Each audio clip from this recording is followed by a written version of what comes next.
Everybody good?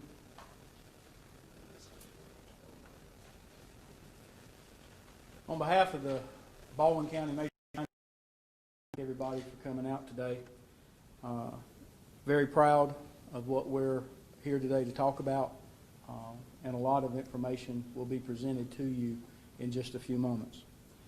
Today we're here to announce the capital murder arrest of Antoine Smith, 37, of Pensacola, Florida, in connection to the murders of Ryan Frazier and Joshua Carroll on October the 9th, 2020 in the Elberta community.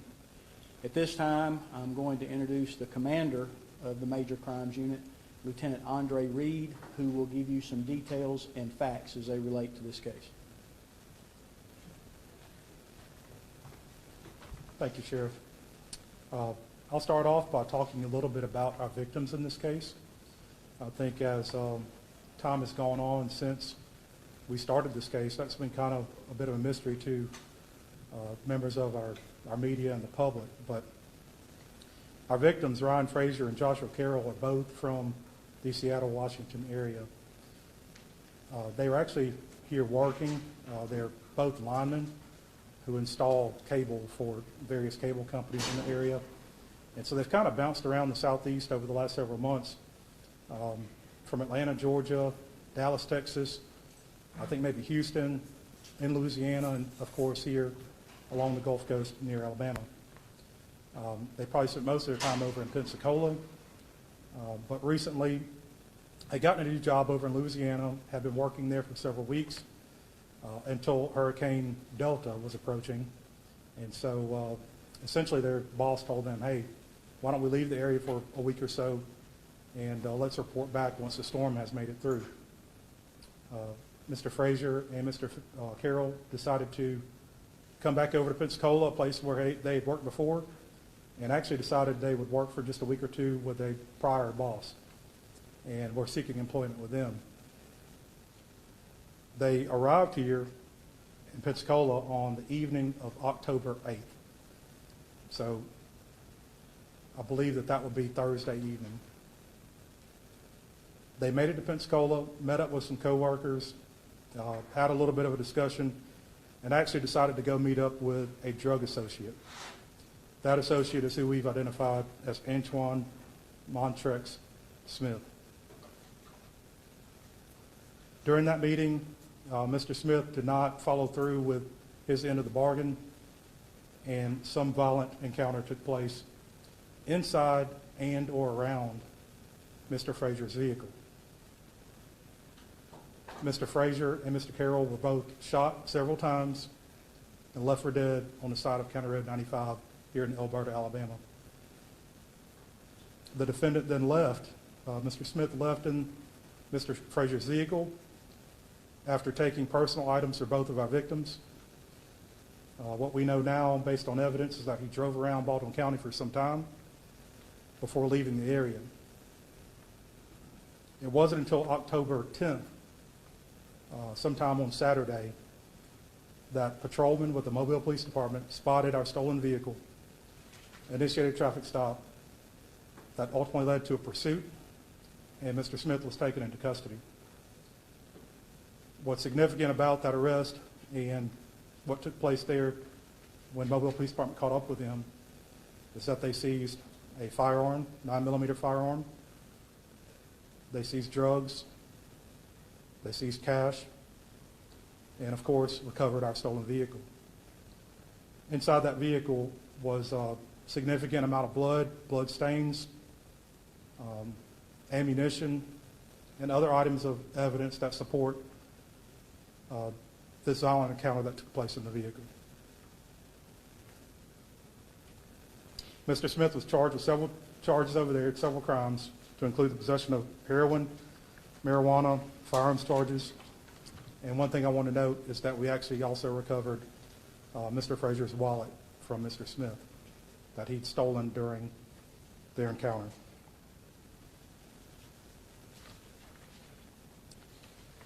I've given you some of the facts here today, and I know that we'll probably have some questions later. But just know that there's plenty of other evidence and information that I'm just simply not prepared to share with you today. I'd like to save some things for the courtroom and let our prosecutors handle that. But what we do want to, I guess, push out is that, number one, our community is safe. As I reported the first day this happened, we thought this was isolated, and it was. Mr. Smith is now in custody, so that person is off the street. Our work is not done. In fact, I would say it's probably just beginning. We have plenty of leads, and in fact, we have investigators out right now following up on leads, and this won't stop. Our focus will be from here on out to work towards a solid prosecution of Mr. Smith. It's not good enough just to go sign charges. We're going to have to follow through with this and make sure that he's prosecuted and justice is served. I do want to take a minute before I close and personally thank a few agencies. I'm going to have to read those off because they are plenty of them. First, I would say the Baldwin County Sheriff's Office. We have plenty of people that are not assigned to the Major Crimes Unit that were out assisting with this investigation, to include our patrol division, that worked overnight following up on leads for us while we took on that. The FBI's Mobile, Alabama field office, the Mobile Police Department, in particular the officers in the 3rd Precinct, their robbery and their homicide units. The ATF, the U.S. Attorney's Office, the Mobile County District Attorney's Office, the Baldwin County Coroner's Office, and the Baldwin County District Attorney's Office. Last, but certainly not least, I want to take a minute and thank all of the members of the Major Crimes Unit for their dedication and the time that they put towards this case. Your service is worthy of commendation. However, at this moment, I can only offer you my sincerest appreciation for your time and efforts.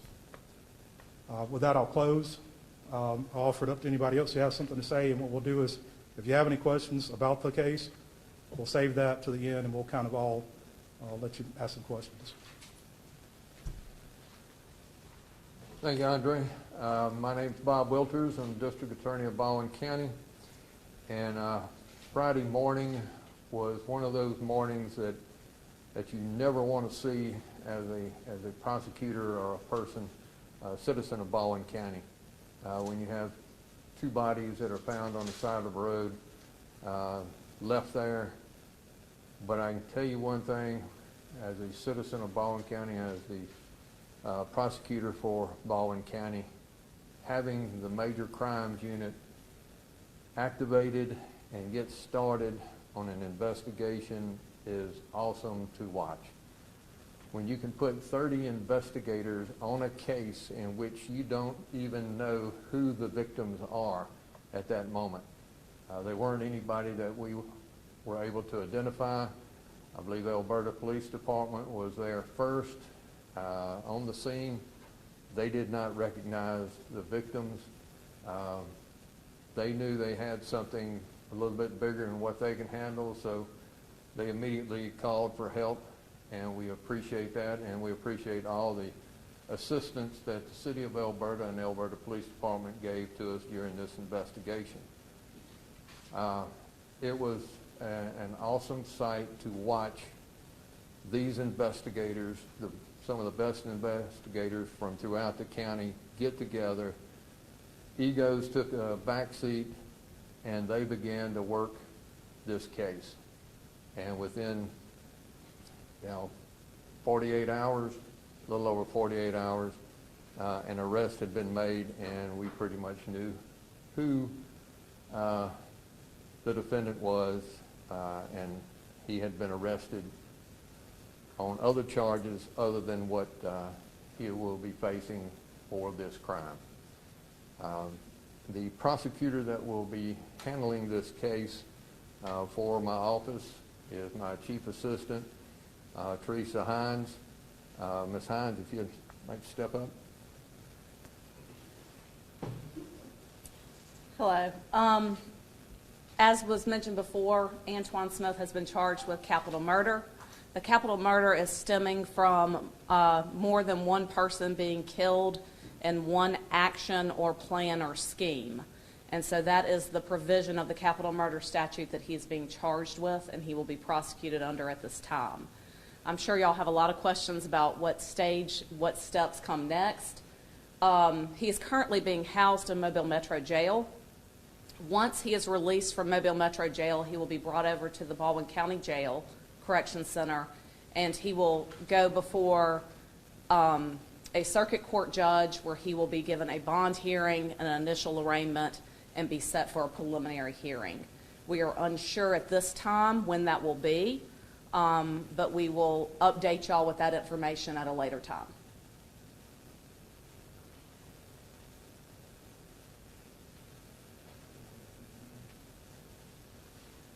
Anyone have any questions? What exactly does have to happen before he is released from Mobile County, and then these things take place over here? What has to happen over there before we can get our hands on it? Right now, it's my understanding that Mobile has given him a bond, and so he will have to make that bond. There might be some things that we can do to expedite him being brought over here. Of course, that is in everyone's best interest. That's what we want, is him brought here as quickly as possible. Not just for us, but for him as well, that he be able to get his time in court expeditiously. So technically, he has to make a bond.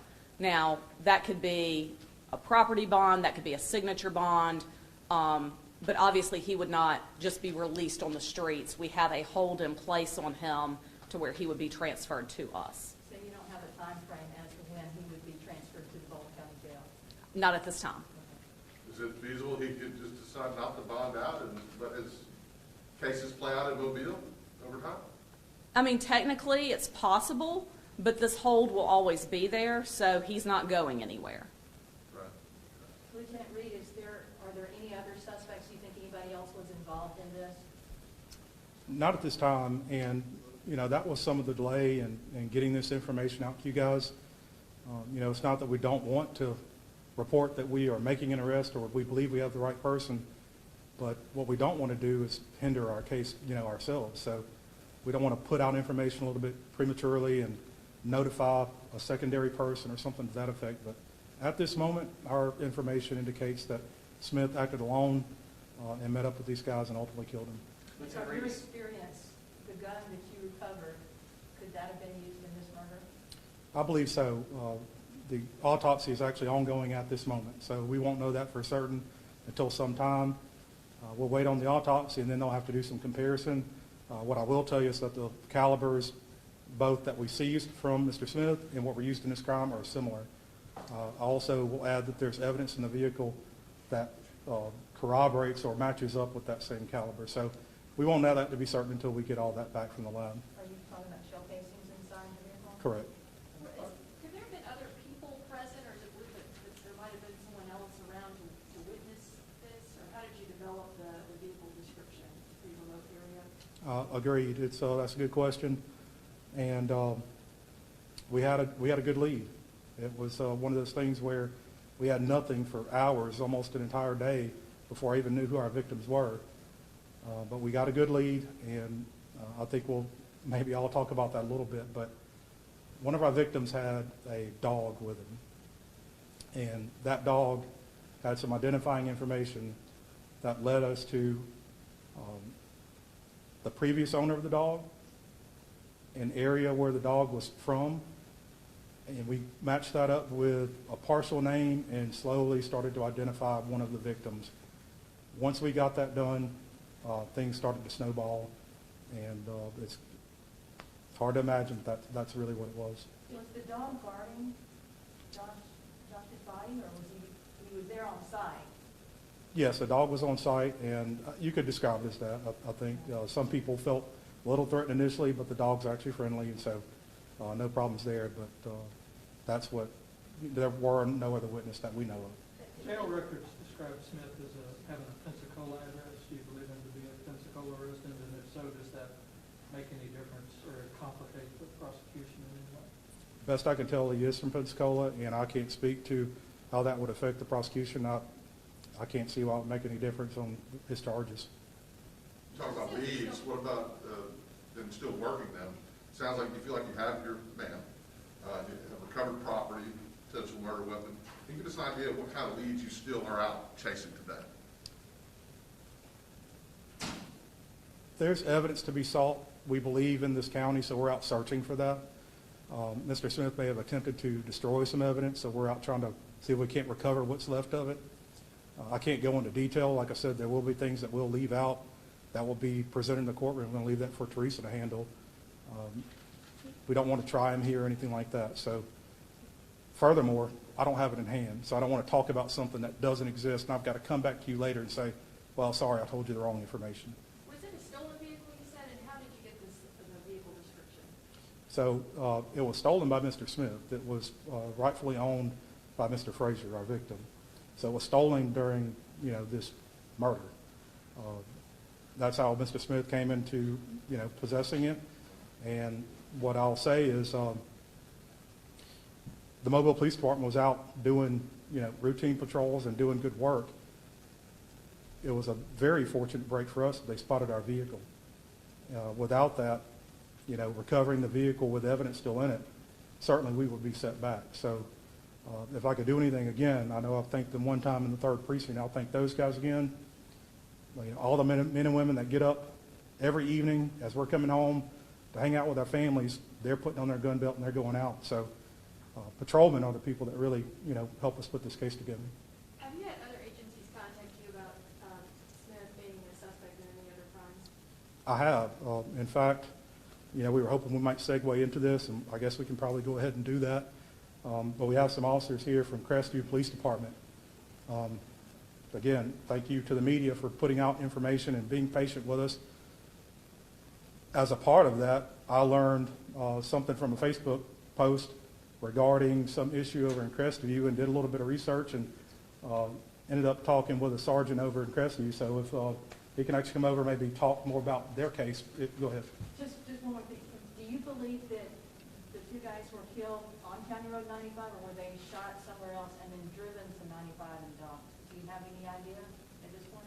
I have an idea, and if it's not on County Road 95, it's very close by. So we definitely believe it's in Baldwin County.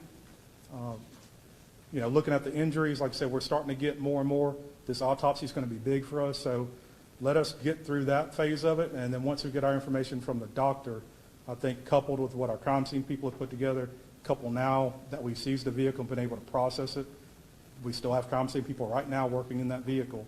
They still haven't completed it. So once we put all that together, that will give us a better indication of exactly where we think this took place. There initially were 2 vehicles involved, right? The vehicle driven by the 2 victims and the suspect's vehicle. Or was there never a second vehicle? Just where did they come? Where did they meet initially before the murder? I'm not going to discuss where they met. I don't know of another vehicle that's been involved other than our victim's vehicle that was stolen.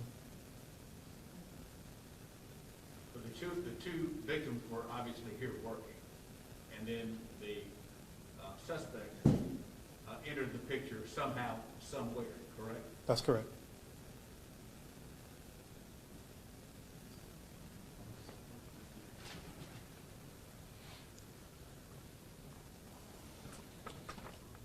Good afternoon, everyone. My name is Sergeant Joshua Grace with the Criminal Investigations Division of the Crestview Police Department in Crestview, Florida. I want to thank Sheriff Mack and Lieutenant Reed of the Baldwin County Sheriff's Office for inviting me here today to participate in this press conference. I also want to congratulate them on a job well done with this investigation and the subsequent arrest of Mr. Antoine Smith. The Crestview Police Department has been investigating the disappearance of Calandra Stallworth since March of 2017. Antoine Smith was the last person to be seen with Calandra. We are hoping that the arrest of Antoine Smith will spark new information about Calandra's disappearance. We are asking anyone who may have information concerning the disappearance of Calandra Stallworth to please contact the Crestview Police Department at 850-682-2055, or they can contact the Emerald Coast Crime Stoppers at 850-863-8477. Do those phone numbers again, please. Yes, ma'am. Our phone number at the police department in Crestview is going to be 850-682-2055, and the phone number for the Emerald Coast Crime Stoppers is going to be 850-863-8477. Can you tell us again how long Calandra Stallworth has been missing? How long have you been investigating that? If you can start her name as well. Yes. We've been investigating that incident since March of 2017, and her name, the first name spelling is going to be Calandra, and her last name spelling is going to be Stallworth, Stallworth. Sergeant, have y'all been actively looking for Mr. Smith since March of 2017? No, sir, we have not. We did speak with him shortly after the disappearance was reported. Also around that time, he was placed under arrest by the Okaloosa County Sheriff's Office over in Okaloosa County, and he was sentenced to a prison term of approximately 2 years. Do we know what their relationship was, Smith and Stallworth? They were dating. Okay. Was his arrest at that time related to her disappearance? No, ma'am. It was for a narcotics and weapons charge in Okaloosa County. Is he a person of interest in her case? I would classify him as such. What made you interested in him? There was a Facebook post mentioned that kind of led you, Baldwin County, to contact your department. Can Yes. you elaborate at all without divulging too much, of course, but give us an idea? They had been dating for some time. When we initially took the report, the reporting party explained to us that she was possibly with him because they were in a relationship, and that is what kind of led us to start wanting to speak with him. You eventually found him driving her car at some point, didn't you? The Okaloosa County Sheriff's Office did. Was that when they made their arrest? Yes, ma'am. So he was being arrested on the drugs and weapons charges in Okaloosa County, but he was in her car. That is correct. That had to spark your interest a little That, bit. absolutely, that's correct. So you're hoping, Sergeant, that with this new report of Smith being charged with a double murder and his charges in Mobile, that people will see this story in your area and just maybe a light bulb will go off? What are you sort of hoping for here? That is correct, yes, sir. That is what we're hoping. Anyone who may have information, who may have heard something, we're hoping that they will come forward, maybe now that he has been placed under arrest for these other charges. How is her case classified with your department? Is it a missing persons case? Do you suspect foul play? How's it being investigated? It is a missing persons case right now. We're really unsure. We don't- Can you give some maybe idea to viewers who you want to jog their memory of the last time she was seen, where she was, the circumstances of her disappearance? Can you go through some of that? I can't get into too much of that right now because it is still an active investigation, and some of that stuff we just don't want to release out to the media. But she was last seen with Mr. Smith and leaving her place of employment. And she lived in Crestview. Did he live at the time in Pensacola? I believe, I don't want to speak and tell you the wrong thing on that. I know they were in a relationship, but I'm unsure without having it in front of me whether they were living together over there. Thank you. In conclusion, as we wrap up, I know you may have some individual questions of some of us. I did want to introduce Bay Minette Police Chief Al Talbert, who is also on our board of directors for the MCU. Becky Woodruff, who's our case agent with the city of Fairhope. We also have Elberta Police Chief Cliff Roberts here with us today, and Fairhope Police Department Police Chief Stephanie Hollingshead, as well as many other members of our MCU. Not all the members could be here. As District Attorney Wilter said, within probably 6 hours of the notification and the confirmation of a double homicide having occurred, we had 28 Baldwin County law enforcement investigators on the case. It did not account for the federal resources that we had that was all brought about and put out in the case and everything. And so we had a lot of resources in this case, and we just really appreciate the cooperative spirit of law enforcement that we had. And we also want to thank the media. There were some things that went out that generated some telephone calls that you were able to put out on your stations over air that generated some telephone calls back to us as well. So we thank you for that, and with that, we'll conclude this at this time. Thank you. Andre, just have one thing. Which victim did the dog belong to again? Don't know which one? Yeah, I'll confirm that for you. I'll let you know. I just don't remember which one. And the other thing is, I need to know is, the 2 days passed since, or almost 2 days passed, he was found in Mobile. Do you believe someone was harboring him? Do you have connections in Mobile? Is that something you talk about? Not to my knowledge, no. I don't know why he was How there. did you find that Frazier had the escalator? So vehicle registration, once we Oh. identify our suspect, and I think that may have been your question to some degree earlier, maybe I missed it, but yeah, that connection would have been identifying the victim. Once you can run someone's name through different databases, law enforcement related databases, vehicle registration comes back. Now we have vehicle description. But no idea why he was in Mobile. No, sir. Thank y'all.